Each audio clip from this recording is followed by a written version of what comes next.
Hi friends, বাবুস কিচেনে সবাইকে welcome করে আজ আমি আপনাদের সামনে আরও একটি রেসিপি নিয়ে হাজির হয়েছি। আজকের রেসিপি খুবই সাধারণ, তা হলো ভিন্ডি আলু ভাজা। এই ভিন্ডি আলু ভাজা বা ঢেঁড়স আলু ভাজা গরম ভাত এমনকি রুটি পরোটার সাথে পরিবেশন করলে বেশ ভালোই লাগে। তার সঙ্গে যাওয়া যাক রেসিপির দিকে, আমি কীভাবে বানিয়েছি এই ভিন্ডি আলু ভাজা বা ঢেঁড়স আলু ভাজা। আর ভিডিওটি স্কিপ না করে লাস্ট পর্যন্ত দেখার জন্য অনুরোধ রইল।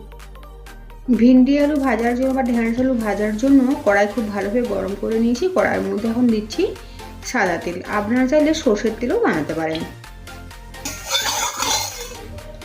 তেল ভালোভাবে গরম হয়ে গিয়েছে, তেলের মধ্যে দেবো গোটা জিরে আর একটা শুকনো লঙ্কা।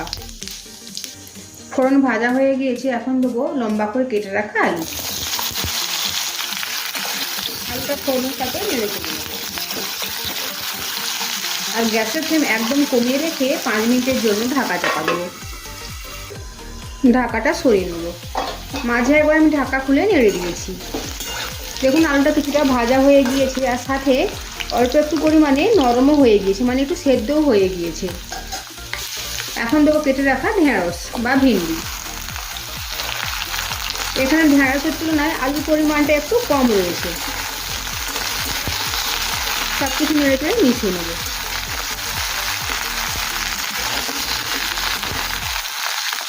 একসাথে ঢেঁড়স আর আলু দিলে আলুগুলো সেদ্ধ হতে সময় লাগে, তাই আলুটা প্রথমে দিলে খুব তাড়াতাড়ি সব কিছুই সেদ্ধ হয়ে যায়।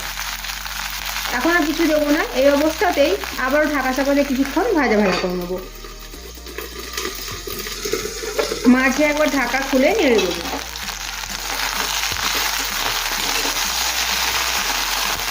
আবারও ঢাকা জ্বালা দেবো, আবারও ঢাকাটা সরিয়ে নেব।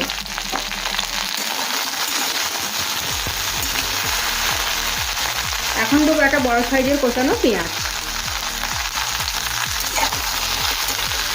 দেখুন ঢেঁড়সটাও কিন্তু একটু হালকা করে ভাজা হয়ে গিয়েছে।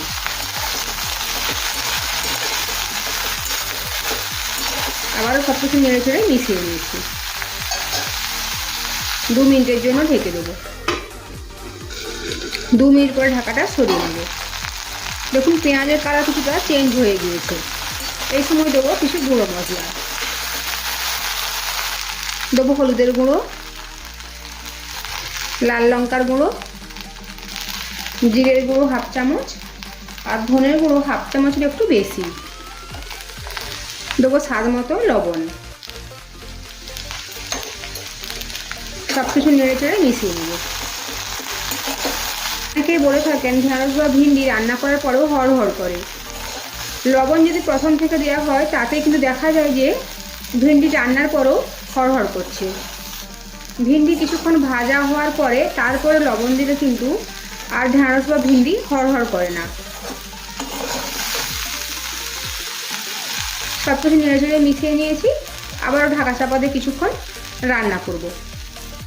এর ফলে আলু আর ভিন্ডিটা খুব ভালোভাবে ভাজা হয়ে যাবে। ঢাকাটা সরিয়ে নেব।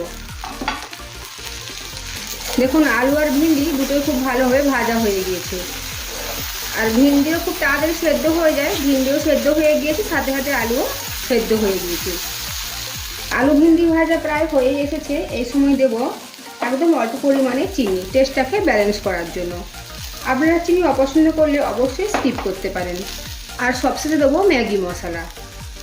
এই মশলা দেওয়ার ফলে কিন্তু ভিন্ডি ভাজার স্বাদ আরও দ্বিগুণ হয়ে যায়।